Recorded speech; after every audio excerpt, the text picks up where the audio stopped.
9/11/2001. 4 planes change America and the world forever. 19 men, armed with box cutter knives, strike a stunning blow against the mightiest superpower on the planet. Now investigators must discover how the multi-billion-dollar security apparatus of the US military, intelligence, and aviation authorities could be totally blindsided by a simple plot that exploits fatal gaps in their defenses.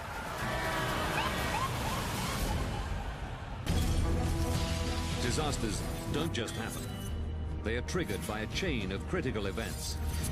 Unravel the fateful decisions in those final seconds from disaster.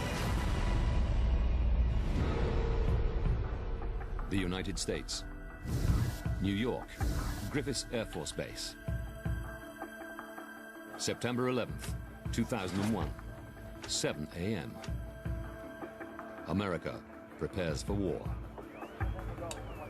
Operation Vigilant Guardian will simulate an attack coming in from across the nation's borders. We have periodic air defense exercises. You can call them war games, if you will. Colonel. Air Force Colonel Bob Marr is in charge of the Northeast Air Defense Sector. He's responsible for 2.5 million square kilometers of airspace, covering Washington, D.C. and New York in the east, all the way past Chicago in the middle of the country. We practice all of our procedures so that if we ever did have to go to war, obviously, we've been well prepared. Marr doesn't know what form today's training will take.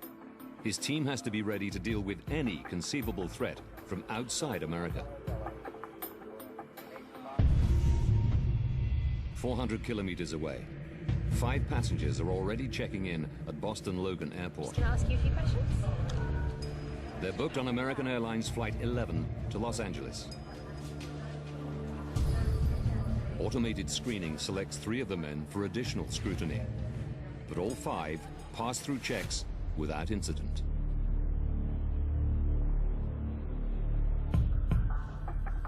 American Airlines Flight 11 will be one of over 5,000 commercial flights in the skies within the next hour. And the man in charge of keeping them all on track is Ben Sliney. He's worked in air traffic control for 30 years, but today is his first as National Operations Manager for the Federal Aviation Administration. I was given charge of the nation's airspace. I'm feeling pretty good on the first day of that job. 7:59 a.m. American Airlines Flight 11 climbs into the Boston skies. Its route to LA will take it due west. Looking after the economy class cabin is number 3 flight attendant Betty Ong. With the flight only half full, the trip should be fairly relaxed.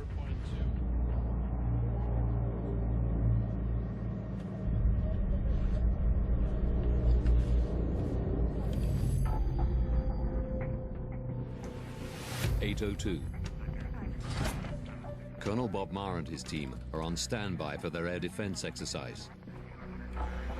They're totally unaware of the events beginning on American Flight 11.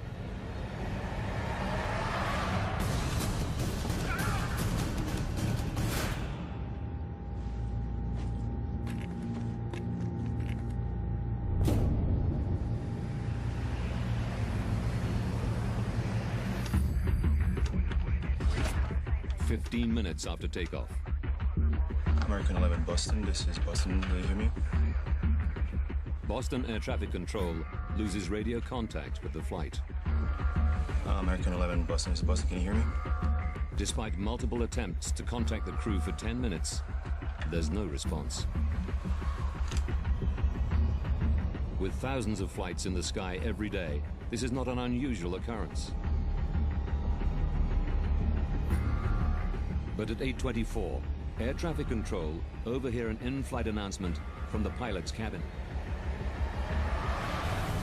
We have some planes that take flight and reduce crew right ready to the airport. The message is clearly intended for passengers only. and it's immediately interpreted as suspicious by an air traffic controller in Boston. American 11. 8:28. The report comes to Ben Sliney. Our experience with a hijack is they usually ended benignly, and I wasn't overly concerned about the fact that a hijack had occurred. 8:34 a.m. On board, Betty Ong, in desperation, has managed to contact her airline, calling the reservation center in Raleigh, North Carolina. My name is Betty Ong. I'm number 3 on flight 11. I think we're getting hijacked. Can anybody get up to the cockpit? No, the cockpit is not answering their phones, and the door won't open. We don't know who's up there. And our number 1 has been stabbed, and our 5 has been stabbed. 8:35. The plane is not responding to air traffic controllers. And for the last few minutes, it's been deviating from its route towards New York.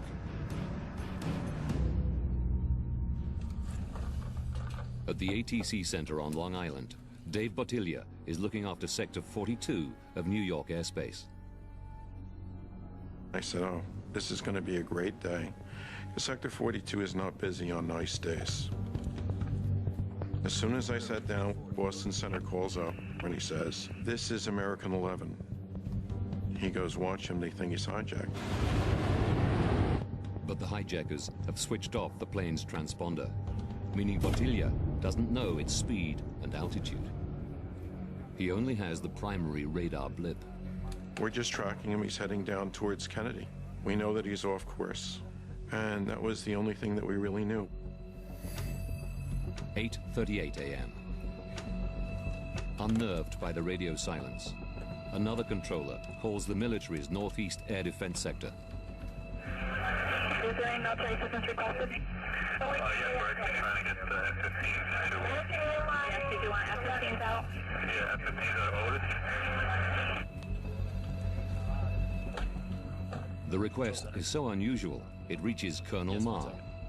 The military think it could be part of the training scenario that they're expecting. It's unique for the line controller to request military assistance. They would normally have to pass through the FAA command lines.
Betty, talk to me.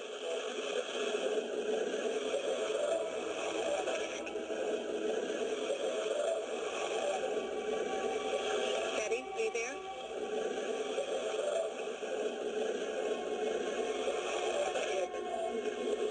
I think we might have lost her. 8:46.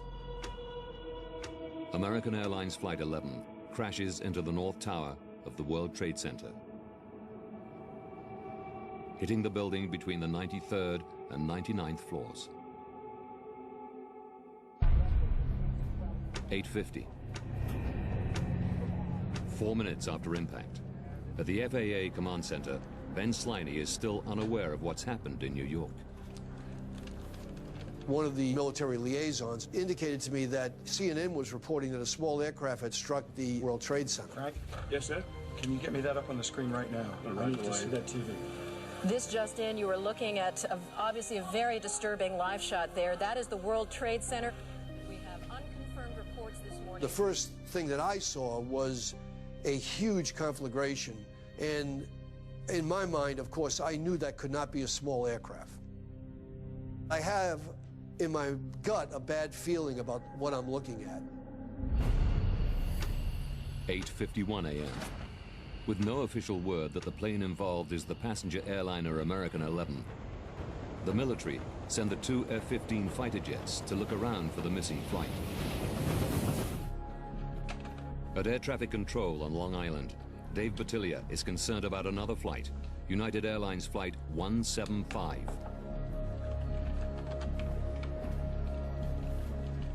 The transponder code has already changed, and now it too is flying erratically. I look up, and right at that particular time, I notice now that United 175 has taken a really fast rate of climb. I actually got scared at that point.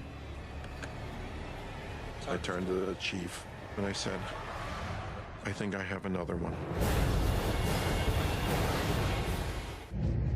9 a.m. The U.S. Air Force's F-15s are still over 100 kilometers away, attempting to track down American 11.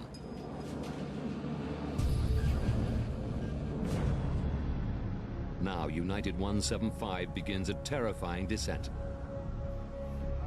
We saw it, and somebody in the area was actually counting it out now. 6,000, 4,000, 2,000, and they said the next hit, he's in the ground. And then somebody screamed out, oh my God, that's the World Trade Center there.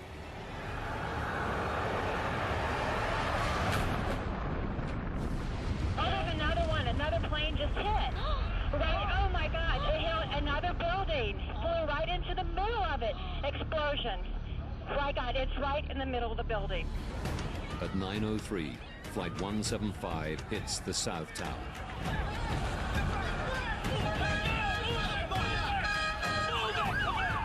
Panic spreads around lower Manhattan. Colonel Bob Marr is shocked to see the reports from the live television news. At that point, our entire mindset shifted. Now New York is under attack. This is no war game. It's the real thing. He sends the F-15s direct to Manhattan. Whatever altitude they need to go for center to make that work is fine with me. But that's the area I want them to go and hold. 9:04. At the FAA Command Center, Ben Sliney, on his first day as National Operations Manager, faces an unimaginable challenge. Now all aircraft in the sky were becoming suspicious.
area.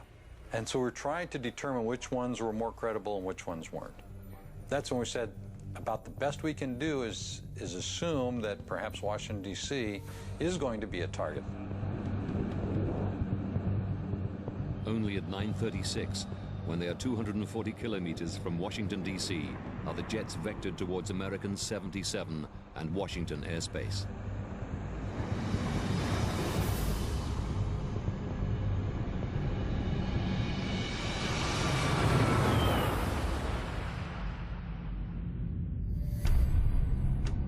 .37 a.m. Oh my goodness. Oh my goodness. We're looking at a live picture from Washington, and there is smoke pouring out of the Pentagon.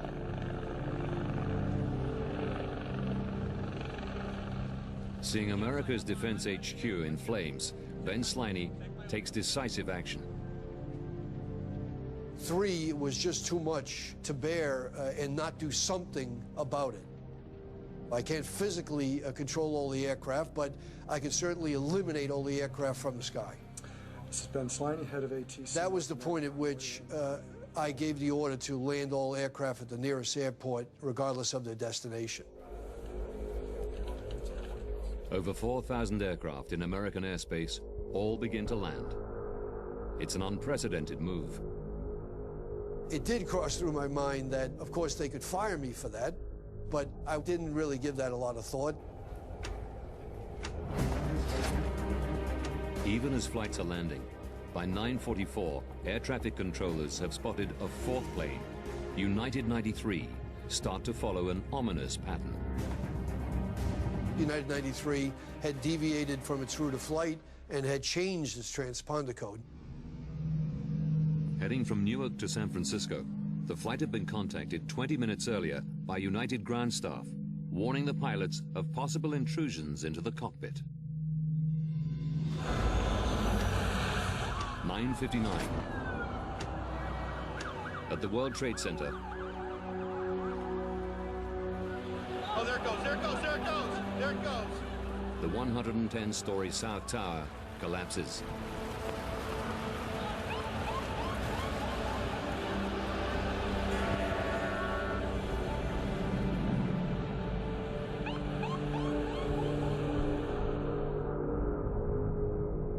And air traffic controllers are now trying to work out if United 93 has been hijacked.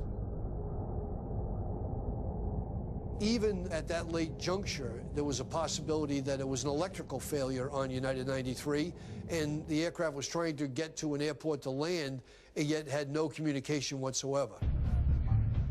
Sliney can only track the plane as it appears to head for the Washington, D.C. area.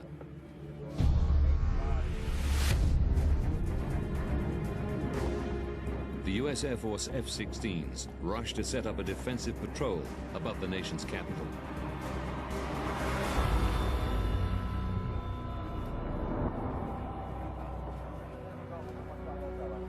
As we were watching United 93, we received a report from an aircraft in the area of a large smoke plume emanating from the ground. We made the presumption that that aircraft had struck the ground in western Pennsylvania. The plane comes down, just 20 minutes flying time short of Washington, D.C. All 44 passengers and crew are killed. These are the first pictures we have in. Initial reports indicated no survivors.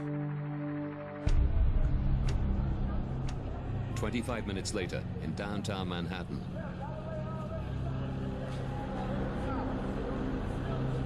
the North Tower of the World Trade Center collapses.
Just over a year after the attacks, Thank you all for coming. Please be seated. President George W. Bush sets up the 9/11 Commission.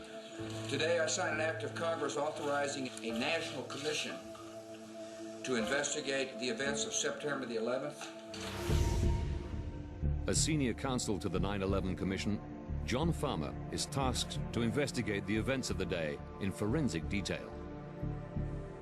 You can't be in law enforcement as long as I was and not have 9/11 affect you pretty deeply. I remember thinking at the end of that day, what just happened? And that question really haunted me. The United States spends billions on military and intelligence systems to safeguard the nation. And it falls to John Farmer to question whether those systems could have stopped the 9/11 plotters.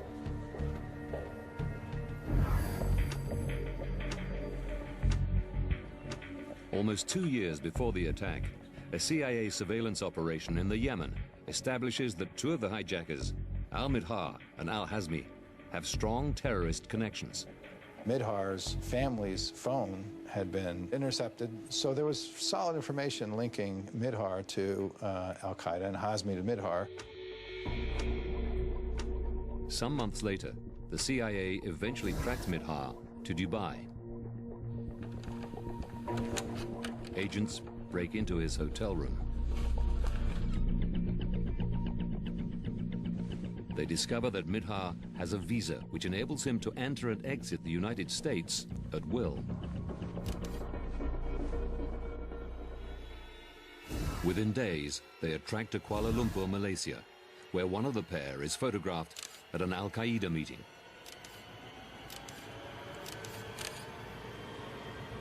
There had been a meeting in Malaysia that had been surveilled, and then they lost the trail.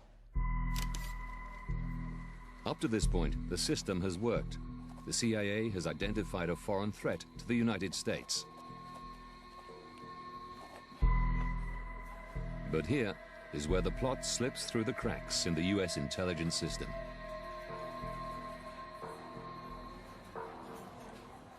If Al-Midhar uses his visa to operate on US soil, handling him becomes the responsibility of the FBI.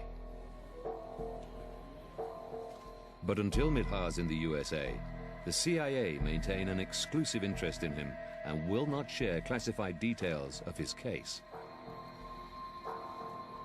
This lack of communication between agencies is not an oversight. It's a matter of policy. There was the wall, the so-called wall, where agents who were involved in intelligence gathering were separated from agents involved in law enforcement. Before 9/11, the wall is there because evidence gathered from intelligence surveillance or spying is perceived as inadmissible in a US court of law. But the way that it actually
comes at a specially convened intelligence meeting between the CIA and the FBI, analyzing previous terrorist attacks. CIA agents show their FBI counterparts photographs of Al-Qaeda connections that include Al-Midhar. The FBI want to know more. Because of the wall, the FBI is not told certain important things, to the great frustration of the FBI agents. Even though dedicated individuals see a threat, the systems in place make it near impossible for them to combat it effectively.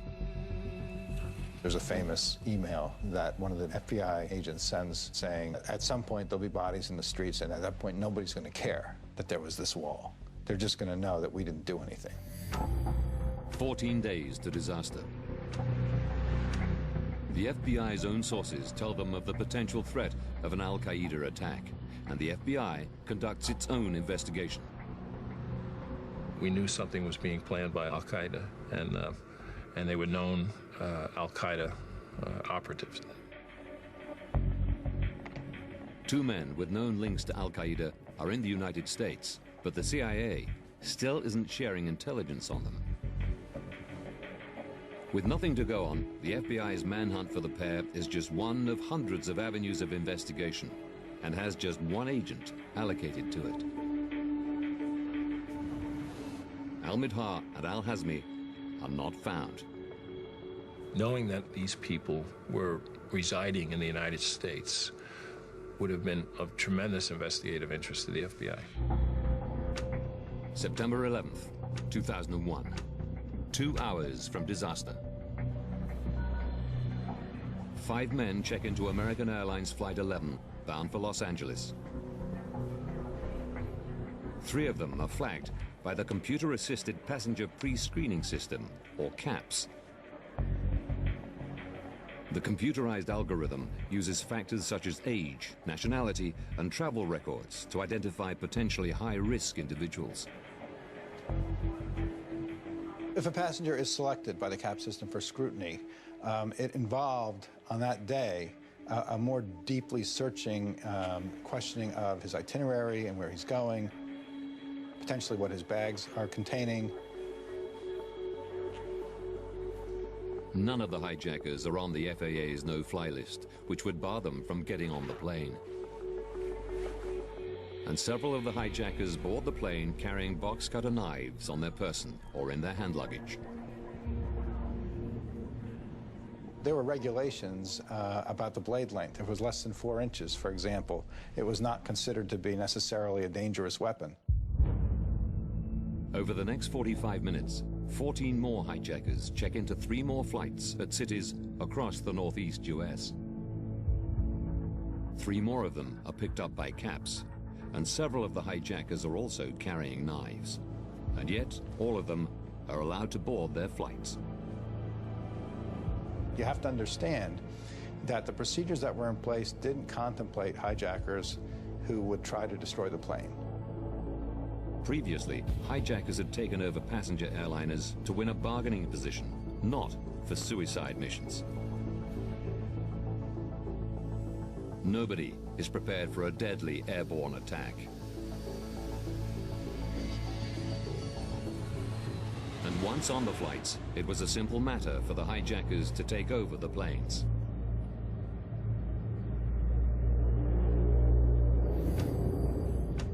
"32 minutes before first impact, the hijackers make their move. If the hijackers demanded entry to the cockpit, the protocol at that point was open the door, let them in. The theory was we don't want to risk anyone's life. Again, the theory doesn't allow for a suicide mission. The 19 hijackers take over 4 passenger jets and turn them into guided missiles.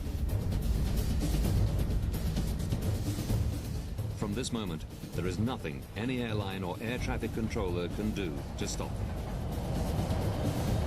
The last line of defense is seemingly the US military, the biggest, best-equipped air force in the world. But if they're going to act, they have to know that there is a threat. So John Farmer's investigation looks into the process of how the military become involved in a hijack. And there was an existing hijacking protocol by which the military would be contacted and potentially fighter jets would be scrambled. Going by the book, air traffic controllers had to contact the FAA controllers in Washington. Then, a chain of communications would follow before authority to scramble jets could be given. Had this protocol occurred on 9/11, the fighter jets could still have been sitting on the tarmac long after the fourth plane had crashed. They essentially ditched that protocol that day. 9 minutes to disaster. Farmer discovers that unlike the bureaucracy that hampered the CIA and FBI, ATC threw away the rulebook. An air traffic controller was so concerned, he called direct to a local airbase in Rome, New York. Yes, 1 second. Colonel Bob Marr has to handle the situation. The first call we got was from the line controller at Boston Center saying, I've got a problem here and I need more help. I'm going to go to the military and get it. 8 minutes to disaster. The military have been notified, but that doesn't trigger an automatic armed response. Marr still requires an order from a superior officer before he can scramble planes. The prompt actions of the quick-thinking air traffic controller hit the brick wall of military bureaucracy. My hat's off to him, because he was taking an initiative that really wasn't reflected along the way up the chain later on. Marr waits for authorization. Minutes later, he consults with his immediate superior, and they agree they can't wait any longer. The order to scramble planes came from Rome, New York, and the commander in Rome said, I'll get the authorization from above later. We have to do this now. Seconds to disaster. Marr orders 2 jets to scramble. Since the end of the Cold War, America's Rapid Response Force has been reduced. Just 4 jets are on standby to defend half of America's East Coast. The nearest are at Otis Air Force Base on Cape Cod in Massachusetts, 250 kilometers from New York City. As the first passenger airliner flies into the World Trade Center, the pilots are still waiting for the all clear.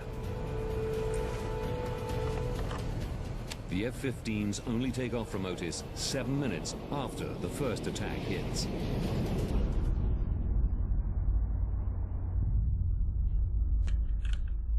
Farmer then examines how the military respond to the unfolding attacks, minute by minute.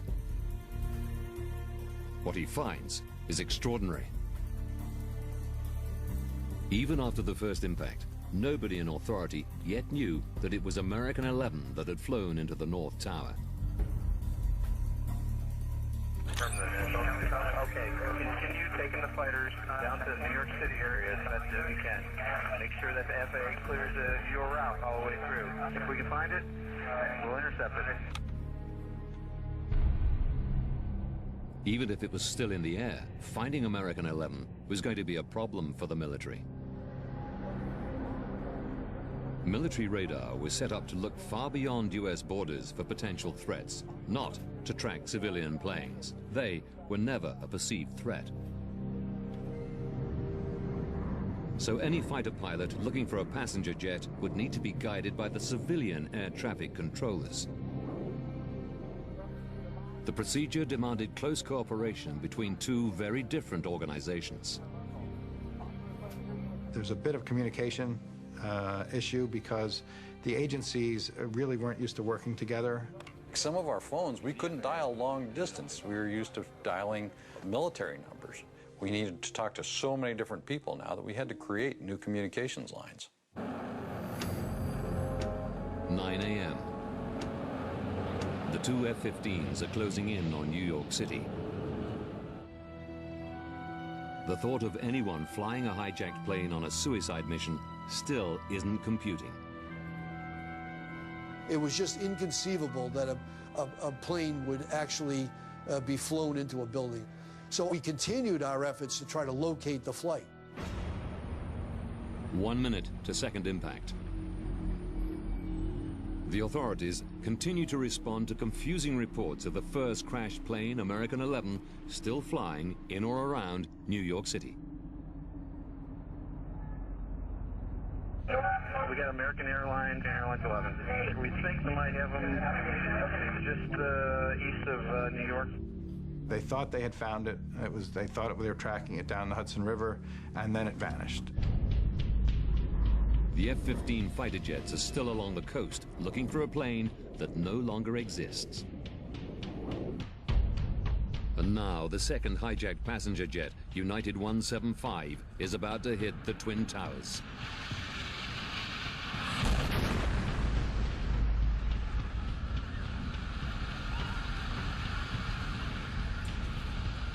Actually, we don't realize there's another problem until we pretty much see it on TV, believe it or not.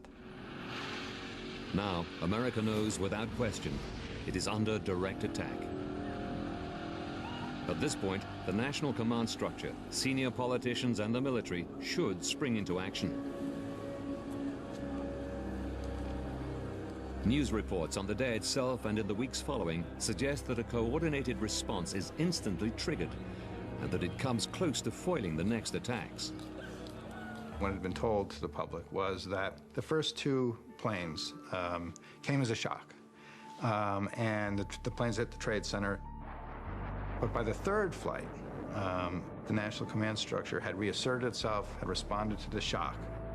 They had scrambled planes in response to the report that the third plane, American 77, was heading for Washington, and were just too late to intercept that flight.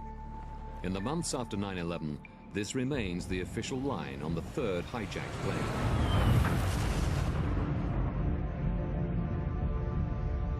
But the 9/11 Commission reveals the true picture. Different layers of government started talking to themselves. The president started talking to the vice president. Richard Clark from the White House, he had a video conference call with people at his level in the various agencies. The problem was no one was talking between those different levels. Without decisive leadership from the national command structure, the people on the ground are left to do their best. What we found was that there was no report to the military that American 77, the third plane, was hijacked at all. They had a report shortly before it crashed that it was missing, and they had a report shortly before it crashed that there was an unidentified plane somewhere near the Pentagon. But there was no report that American 77 had in fact been hijacked. When it comes to United 93, the fourth hijacked plane, the official line that the authorities were in control of the situation is even stronger. It was on radar. They had the authorizations they needed to intercept the plane and, if necessary, take it down. But as John Farmer reviews the military's recordings, a different story comes to light. Farmer's investigation discovers that at the highest levels of authority, no one was taking decisions relevant to the situation on the ground. From the perspective of the command center and myself, there was no one in the nation who knew what was going on. The truth of that day is that the National Command Structure was irrelevant at the critical time period. The terrible truth of 9/11 is that the only people making a difference were the civilians on the front line, the ATC, and the crews and passengers aboard the hijacked planes, the last line of defense. We can now reveal the series of critical failures that allowed this terrorist attack on American soil to happen. 20 months from disaster, 2 suspected Al-Qaeda activists moved to California. But a lack of communication between intelligence agencies means the FBI don't even know they're in the country. 14 days from disaster, the FBI begins a manhunt, but it's too little, too late.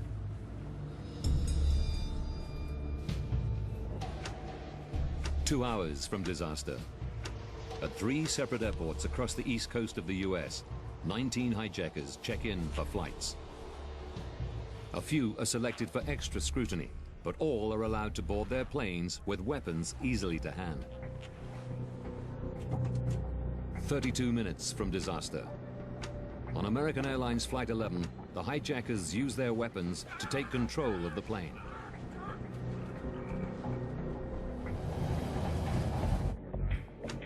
Nine minutes from disaster. The only meaningful response to the hijacking comes from the Boston air traffic controller, who immediately bypasses normal protocols and contacts the military directly. 3 minutes from disaster. As the authorities struggle to find American 11, Betty Ong struggles to pass information to people on the ground, but it goes nowhere. Seconds from disaster. Air Force Colonel Bob Marr takes a gamble and scrambles 2 F-15 fighter jets from Otis Air Base. But it's too late. At 8:46, American Airlines Flight 11 plows into the North Tower of the World Trade Center.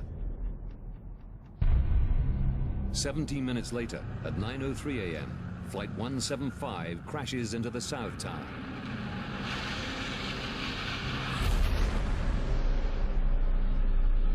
Flight 77 hits the Pentagon at 9:37, 51 minutes after first impact.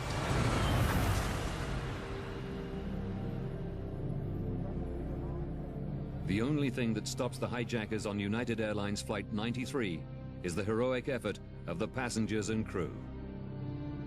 Their struggle ends with the final crash in a field outside Pittsburgh at 10:03. The institutions that should have protected America were unable to cope with a threat they had never imagined. Vital information wasn't shared between agencies. It's almost unfair to single out, a particular agency because one person in the FBI knew X, one person in the CIA knew Y, one person in NSA knew Z. I think it was a failure of government as a whole. Every government agency struggled without accurate information. We did not know what was going on. We never could figure it out. And without precise direction, the military was powerless to intervene. There was not enough time to do what we needed to do. The fighters were not able to shoot down because they were never within range of any aircraft to shoot down. Almost 3,000 people died on September the 11th, 2001. This really relatively simple attack thwarted every expensive system that we had in place. I think that's why it was such a shock.